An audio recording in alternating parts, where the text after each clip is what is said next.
when Star Trek came about, Star Trek wanted to then take advantage of this, and they wanted somebody who had TV experience and knew live action and knew this sort of new technology. And so there was not too many people at that time who knew it, so I got that job. And then at the exact moment when I was going to go over, Digital Main started, where they made the switch from opticals to digital, and so they needed somebody who had experience. And I won a couple of awards for Star Trek and had knowledge with, I was a director and I had knowledge of all the rest of the stuff. So I just happened to be riding the crest of this digital wave.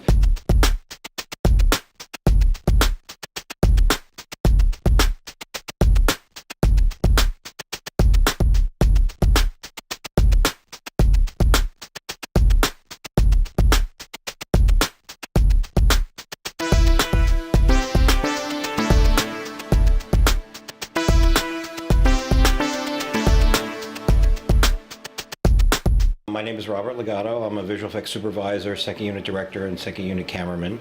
And I'm in the Editors Guild and the ASC and the DGA. And the films I've worked on over the years are Interview with the Vampire, Apollo 13, Titanic, Harry Potter, What Lies Beneath,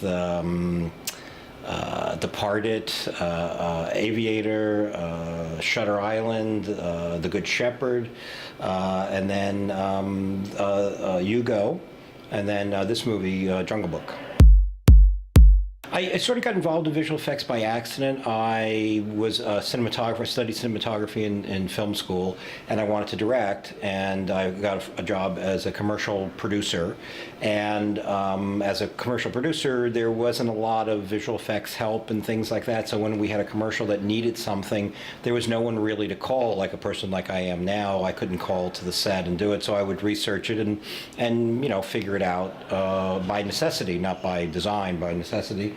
And someone said, well, you should work at a company that does this for a living because you have an aptitude for it. And it's like, all right, well, I thought if I could direct those commercials, that might be a good thing. So I went over to a company called Robert Abel and Associates, and I started producing their commercials, and then discover that even the people who supposedly know about visual effects didn't know that much, especially about the live action portion of it. So by accident, I said, well, let me show you. I'll go grab a camera and I'll shoot something. I'll show you what I mean. And they said, oh, you should do it. It's like, well, I don't want to do it. I was just showing you how to do it. And they gave me an assignment, and I did it, and it worked. And then all of a sudden in that world, you do it once, you're an expert. So get the expert who's done this. It's like, well, I just did it once, and I did it to show you. And so all of a sudden you get another assignment, then you get another assignment, and all of a sudden you get known for doing that.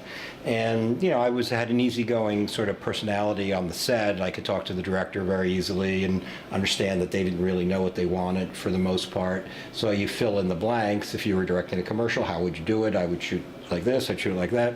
So I just would do that, and all of a sudden, you have a success record from people being happy with what you've produced for them. And so it just led on from there. I did commercials, and somebody suggested me for a TV show, and then that TV show led to Star Trek at Paramount. Paramount got me into the DGA so I could direct second unit stuff. And then I met a friend of mine, Brooke Breton, at Star Trek, and she introduced me to Scott Ross and Jim Cameron and Stan Winston at Digital Domain, and that was my entree into features. And my first feature was Interview with the Vampire, and that did well. And Ron Howard hired me to do Apollo 13, and that went very well. We got nominated for Academy Award, won a BAFTA award for the movie. And then Jim Cameron liked it, and so he wanted me to do Titanic, and then sort of the rest is history. I sort of, got known for doing this sort of work, and I came doing that. So that was how that worked. Honestly, I've now switched to digital. And in Jungle Book, we have now a new laser projector, a high dynamic range laser projector that creates zero blacks on the screen. So it is by far and away the best way to see a movie. I used to like films and premiere prints, which were the heavier black prints and things like that, which were very expensive, so you could only see a few of them. You couldn't really do major runs in movie making. So when I switched to digital, I sort of appreciated it more. I never really appreciated the weave, on the screen, and the dirt and the dust and the low projection bulbs in bad theaters. And so when I switched to digital, at least it was a standard that had a nice quality to it, and the prints never wore out. So I switched to digital pretty quickly. The very first time I worked with Martin Scorsese was he was doing a film called Kundun, and he had worked with a visual effects house, and he had difficulty communicating with them because he communicates in film language and they communicate in technical, more visual effects language, and he was getting frustrated with that. And I'd worked with a production designer who's a top name production designer, Dante Ferretti, and Dante suggested that he talk to me because I could speak that language because I grew up in live action more than I grew up in any kind of visual effect, and I kind of understood what the directors wanted. So I would never talk in technical terms. I would talk in, it should feel like this or look like this movie or whatever. So I got introduced to him, and then I knew immediately that he was a film historian. So when we would refer to something, I would suggest that sounds like you're trying to have a shot that's similar to what I saw in Lawrence of Arabia, and I'd send him a clip of Lawrence of Arabia. I said, is that what you're looking for? And then he got an instant sort of feedback like, yes, that's what I wanted, and then I could work from there. And so he found it easier to kind of talk to me. And then financially, I couldn't work with him for a while because the movies that he was doing didn't have big enough budget for the company I was with.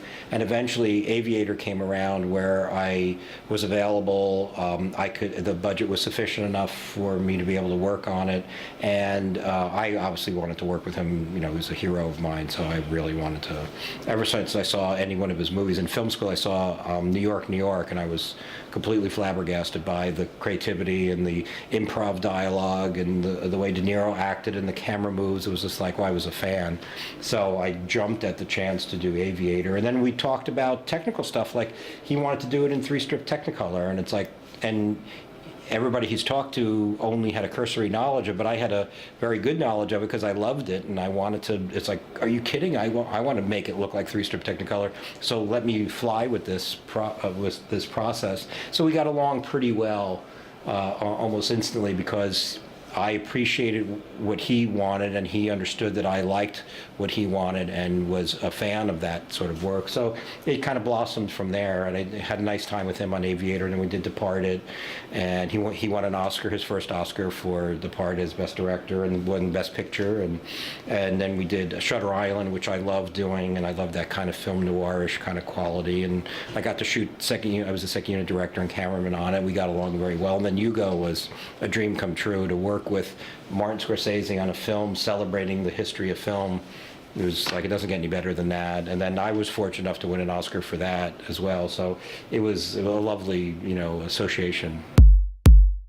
We wanted to create the dream sequence as a different reality than what we were presenting as what was happening, and so we wanted to pick and make it kind of Kodachrome-y looking and have this special quality. So we tested and shot a couple scenes in 65, but in the cold weather we were in, the film kept on breaking and the cameras were not kept up to the same degree, and we didn't have time to get them all repaired. So we abandoned that idea, but we kept the Kodachrome idea and the less film grain idea.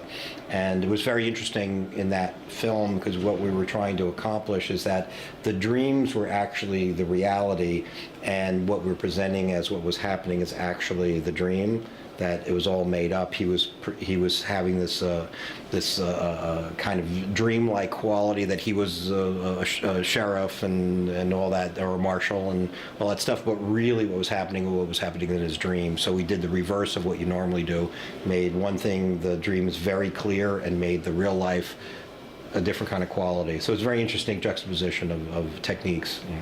Only a couple shots were used, and then we try to maintain that quality. But we did use it and try to use it, and we used almost like 5 or 6 shots before we had to abandon and go into the regular film stock, but still treat it to look like 70 as much as we could. Well, I did commercials, and I worked with a company called Boss Film that Richard Edlund had, and he inherited a lot of the equipment from Douglas Trumbull, and they did everything in 65. And so I fell in love with it. I mean, it was just, I never saw my plates and things I shot in that format before. So I was completely, anytime I could ever try to use it. And I talked to Ari after we did Hugo, and they asked me what I want. It's like, if you could have a dream camera, what would the camera be? A 65 millimeter camera. And so they had, not necessarily because of me, but I would love to think so.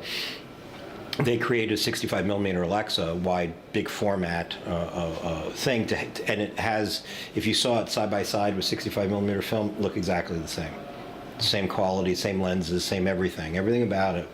And so it's our generation of 65 millimeter is now what Arri has made, or Ari. How do you pronounce it? Ari? Is it Ari? Ari. Yeah, I call it Arri. I'm American, so Ari. Yeah. So yeah. So I that was my big moment in, and so I can't wait to shoot the next movie I do. I'm going to try to get it. I tried to do Jungle Book in '70, but it wasn't available yet, or 65 millimeter, but it wasn't available yet.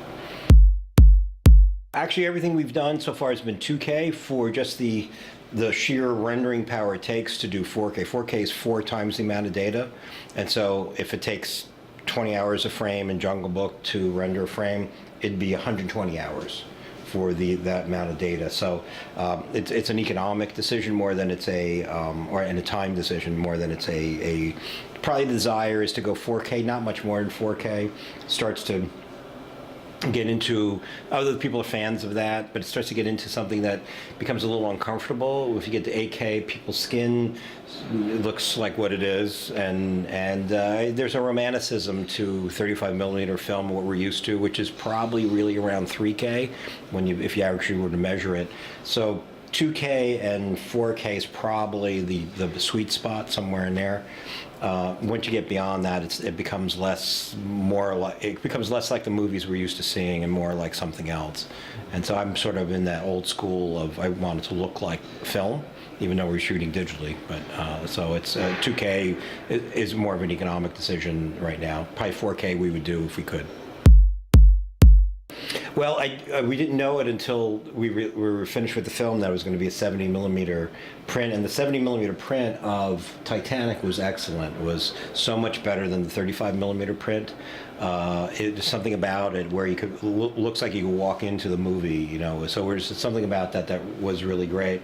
And then I think Apollo 13 was one of the first films to be sort of up-resed into the Imax format, and that was pretty impressive to see that. And the quality was excellent. It looked quite good.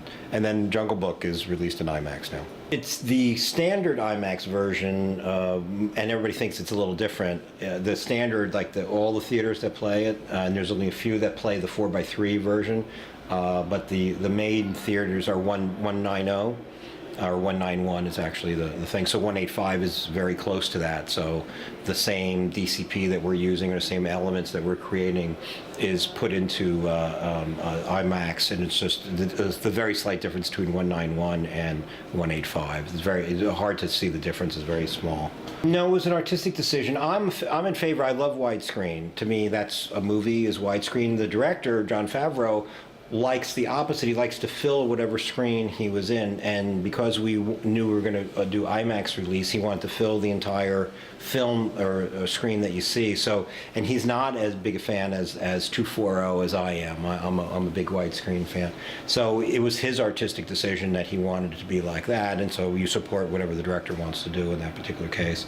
But if it were me, I'd probably shoot in widescreen, and everything I've ever shot is in widescreen. Jungle Book took advantage of the high dynamic range new projection system that's available with Dolby, and IMAX has a little bit of a higher dynamic range than normal projection and better blacks than that. So we took advantage of it, and actually you don't have to do too much to whatever you're acquiring or whatever you're creating on the computer. It already has a range that exceeds the projection range, so you already have high dynamic range built into your image, and you just choose to now show it in this particular format. So it's not like a big thing that you have to now retool for high dynamic range. You actually own it all, and fairly easy translation. 2D and 3D, okay, that's interesting. I'm sort of leaning to the 3D. I mean, I grew up in films that were all 2D, and at first seeing a 3D film on film was very difficult to watch because the two projected images are doing this, and it does hurt your head. And then when digital came out, you're able to then have basically have them pin registered and project them pin registered. So it became a little easier to watch. And then again, Hugo being my first 3D experience was very successful in that.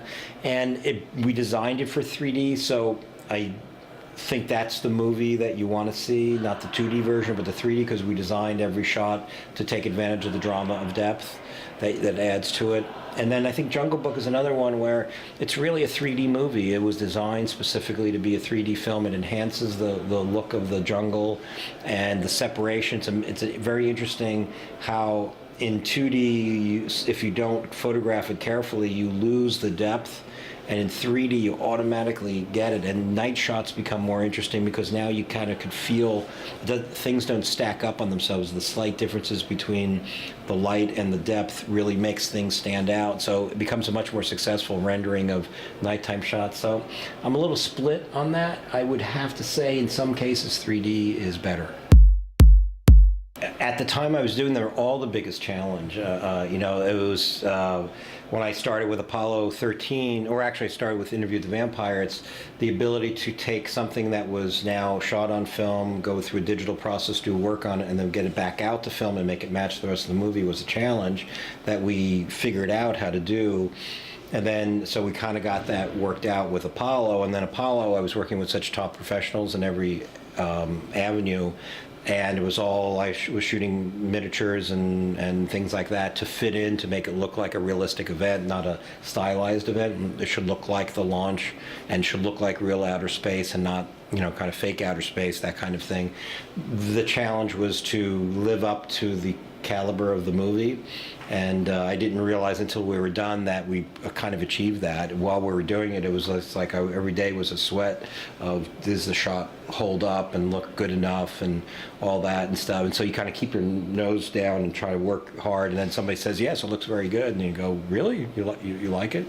And so that challenge, we met that challenge. And then Titanic was, an epic movie. And so to get the quality of what we were doing and get the emotional content, that was a big challenge, and to maintain that quality over the long time it took to actually shoot the movie and get it all to look like the real thing was very hard. So every movie ups the challenge, and you start it. And Jungle Book was no different than any of the other ones, because Jungle Book hasn't really been done to this scale before, making an absolutely photoreal looking jungle that people are used to seeing. They're used to seeing these particular animals. They see them in zoos, they see them in photographs, they see them on documentaries. So they have a very keen knowledge of how it really looks.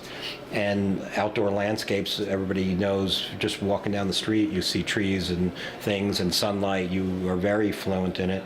So the challenge of making an absolutely dead photoreal movie to really service the film, so you're actually looking at the the content, the storytelling content, and forget you're looking at a computerized image, was very high. And so that was the challenge of this. So each movie ups the ante of what the challenge is. Each one, there's no one that was like, oh, this is a slam dunk, I can do this easily. Everything is always striving for something. It's like your grasp is beyond your reach.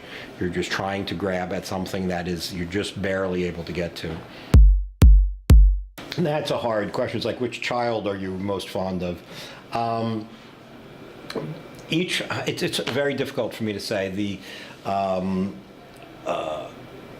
really loved working on Interview with the Vampire. It was my first feature. I enjoyed shooting and doing second unit, and I enjoyed working with the director and the cinematographer. So that was a favorite. Apollo was world recognition for work that you've done. That was a subject matter that I was interested in, so I love that. I love history and recreating historical events, so that became a favorite. And then I did Titanic, and the incredible response and reaction we got from the world on Titanic was beyond anybody's dream. And I got an Oscar for it, so I was very fond of the work that we did and how we did it. And then I think the next one was Aviator, where it was like, wow, the subject matter, recreating old Hollywood, recreating Technicolor, working with one of the great film directors ever. So that became a favorite. And then the next favorite was Hugo, working with one of the great filmmakers ever. A spectacular team of collaborators. Everybody's a multi-Academy Award winner. Everybody that worked on it, and everybody worked together to recreate the beginning of film history. Literally, the beginning of film history was a thrill beyond recognition. And then this one was another one where the production was so easy. The studio was so great with us. Very supportive of us as coming up with new technology to create a transition to now make live action versions of animated films. That it was the experience was so great, and our collaborators from MPC and Weta and all the people who worked on it were so. It was like a dream job where everything fell into place, and then the result everybody seems to like. So they're all kind of favorites. They're all like your favorite children. Which one do you like more? You can't. It's hard to answer that.